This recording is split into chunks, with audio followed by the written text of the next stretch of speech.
My name is Erin Olson, and I'm the owner of PC Keys Technology Solutions, a computer training company. I have a master's in education and am a Microsoft certified trainer as well as a Microsoft Office Specialist Master Instructor. Now, I know that sounds like a lot of credentials, but the important question is, why do I get so excited to teach an Excel Essentials course after more than 16 years of training? Well, there are actually two main reasons, I suppose.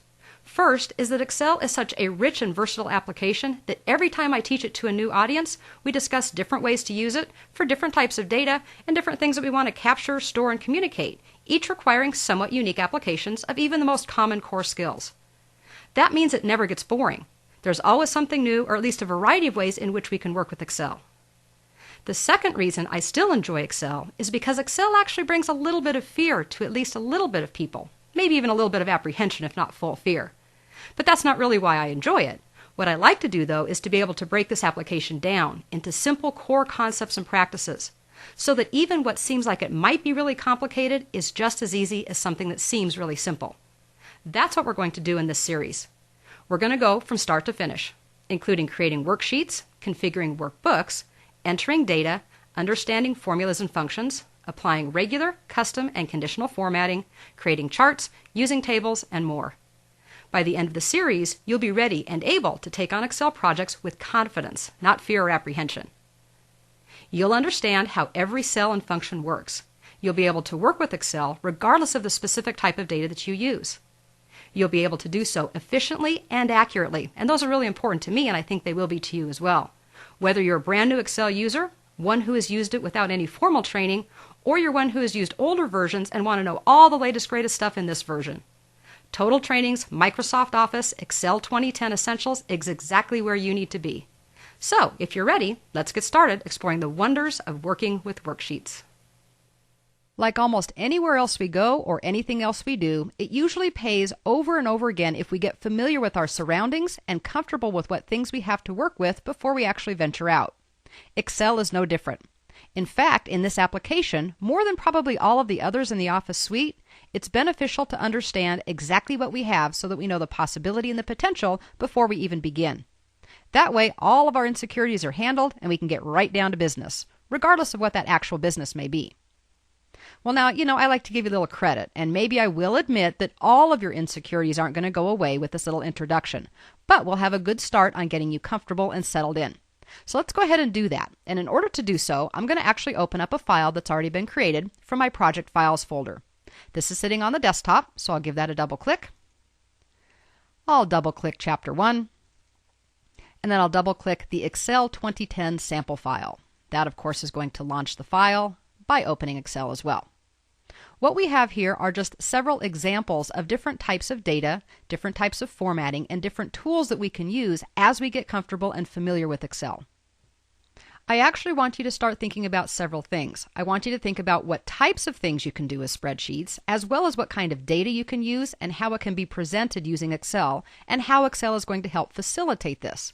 Excel is not intended to be just one more thing that we have to deal with. It's intended to help us get more efficient with whatever it is that we have to accomplish. So let's take a look at this first one. The first one is actually very simple. It's simply a way to use Excel to hold very straightforward data like what we would find in a simple list. Could be a contact sheet, could be an attendance roster, maybe our family's names, phone numbers, birthdays, maybe even an inventory list, or maybe it's your CD collection of all the music you love. There's nothing really that has to tie it down to anything specific. A list could be about anything we want. The important thing to recognize, though, is the way it's organized. That's why Excel becomes beneficial in this case.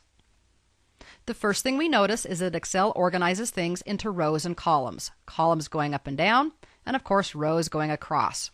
So in a very general sense, we often put what should be fields like last name, first name, phone number, or birthday going down a column, and then a row represents a record, so we can have a record for a certain person in this case. I'm not really using any of the functionality of Excel other than just entering data, but this is often much simpler and more efficient, quicker to set up especially, and easier for us to use than it would be, say, to try to put this into a table in Microsoft Word or to format in a word processor using tabs. Even though this is really easy and a really simple example of what Excel can do, I want you to know that there's nothing wrong with using Excel this way. We don't always want to use all of the advanced features of a product, and sometimes just doing the simple stuff is really all right. So although it's basic, it's still a good and very common choice. We see this probably as the most common things that people do, even if they don't know anything else about Excel. But of course, we do want to know more about what Excel can do. So I'm going to move down to the bottom of the screen, and I'm going to click on the little tab called Budget. This brings us to our second example. And this, of course, is a little bit more exciting than that plain list was. First of all, it has different kinds of colors and angled text and all of that. But let's talk about the data first. This particular worksheet is showing us all kinds of data entry. It shows us that we can have text, for example, all of these labels for the different types of items in our budget. Of course, we have all kinds of numerical entries, all of the stuff in the middle about our expenses. And on the right-hand side in the bottom, we even see things like calculations. Where we didn't hand type these in, this is something that Excel calculated for us. We have average payments. All the way over on the right, we also have the total number of payments made in a year. And even at the bottom, we can see some different calculations related to the income that we had, the net income after expenses, and then something called our savings goal. I want you to look very carefully at the savings goals. You will notice that many of them have some different things going on. For example, some of them have a star, and some of them have a red flag. Some of them have dollar values. One of them has borrow in red. And if we go all the way over to the right, it actually says none. This is something called conditional formatting, where if I'm meeting my savings goal that I've set up for myself, I get a little visual star to make me feel good about it. And if I'm not saving as much as my goal, then I'm going to see the red flag. This is yet another example of how the tools in Excel can help us easily identify and understand our data, as opposed to just looking at a whole bunch of numbers that start to swim around in our head. So there's a lot of stuff going on in this particular worksheet, but it's a very common use. Budgets may be one of the most common uses for Excel, whether it's for a personal use or even high-end business. In addition to the conditional formatting, we also of course know that there are calculations here, formulas and functions, and we'll spend a lot of time throughout this course talking about each one of these components. Our last example of data comes from the Sales tab, so we will go ahead and give that one a click.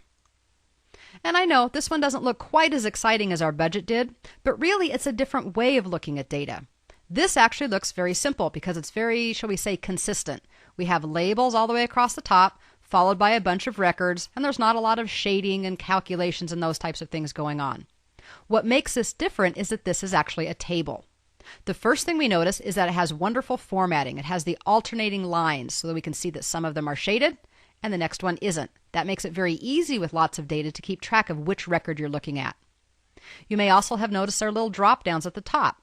We're not going to take a look at how these work now, but we will later. They're actually all about filtering. So if I have a lot of records and I say I don't want to see everybody right now, maybe I only want to see people from the Eastern region or things that were sold by Susan, a table allows me to do that very quickly. If I move over just a little bit to the right, and I'm going to go ahead and scroll a little so you can see this as well, we actually have a totals column. This of course is a calculation, just like we saw calculations in our budget. There's a couple of things over to the right, which is technically outside of the table. And if we scroll down, a table also gives us the ability to see totals at the bottom. These particular totals were created all using the table. And honestly, all of this was pretty much set up with only about 4 or 5 clicks. The power of tables isn't just calling it a table, it's the features that it makes available to us, which we'll talk about in the chapter on tables. As we'll learn, it's really simple to learn what kinds of data you can put onto a worksheet and to actually put it on the worksheet. Then all we have to know is that the sky is the limit with what you're going to do with that data, and that's where Excel gets really exciting. Tables is just one of the options that we'll discuss. The thing I saved for last is talking about something I like to call output. I can have all of this data I want, but sometimes people will look at this and their head will just start to swim. In this particular example, we only have 50 records. That's not too bad. But what if I had 50,000 records or 1,000,000 records? Then trying to look at that and make sense of it would be very difficult. So the last tab that I'm going to click on is actually about a chart. And charts are one of the very powerful tools that Excel offers to help us explain and understand our data. Charts, of course, are based off of our data in lists and tables like we've seen, but it is a chart and it's very visual. As you probably know, it can be very confusing to see just a bunch of numbers like I've said, so this makes a whole lot more sense. We did not take a lot of time to look at our budget, but without having to look at that entire budget, we can look at this 2010 January through June utility expenses chart and very easily compare the expenses one to the other. Because they're also grouped, for example, the first group talks about the power expense, the second one about water, and so forth, we can also compare one expense to the other as well as two expenses across the board. One of the keys to making data understandable is making it understandable in a certain context. I can do all kinds of things with a budget, and maybe for this particular presentation, I want people to be able to see that this is my grouping of all of our power expenses, and maybe I'm going to compare one month to the other. That may not be what I want to get out of the chart the next time, so I might have several different versions, several different charts based off of the same data to try to communicate different messages. Therein lies the power of working with the data in Excel, and especially with charts. So our number one goal with Excel is to take data that may be ambiguous or even seem useless until we put it into context so we can understand and interpret it in ways that make sense to us, especially for a specific purpose or to communicate a specific message.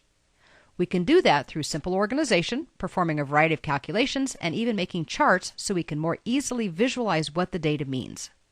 In the chapter on charting, we're going to learn how to create phenomenal and impressive charts like this one using all kinds of options. But I'm also going to show you how you can create a chart like this one that probably is what, I'd say 85 to 90% or more of you really want with only one click. Yes, I said one click. Charts can be simple. Just like everything else in Excel, if you don't make it too complicated, things can be simple.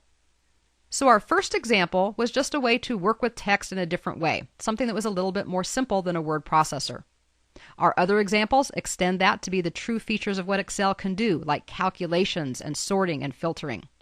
All of them can be applied to what you need to do, whether you're a student, a teacher, a business owner, an employee, even a researcher, or anything else. When you ask yourself, when do I use Excel? Hopefully this will give you a little bit of help. The answer is anytime you want to quickly structure data and or use functionality like sorting, filtering, and calculations, or make a visual representation out of numeric data that's going to help you understand your data better as well as others understand what you're trying to get them to understand from your data. That's our underlying theme. Take a bunch of data, turn it into useful information, no matter how simple or complex that process may seem to be. Excel will help us do that much faster and much more accurately than we could with virtually any other tool that's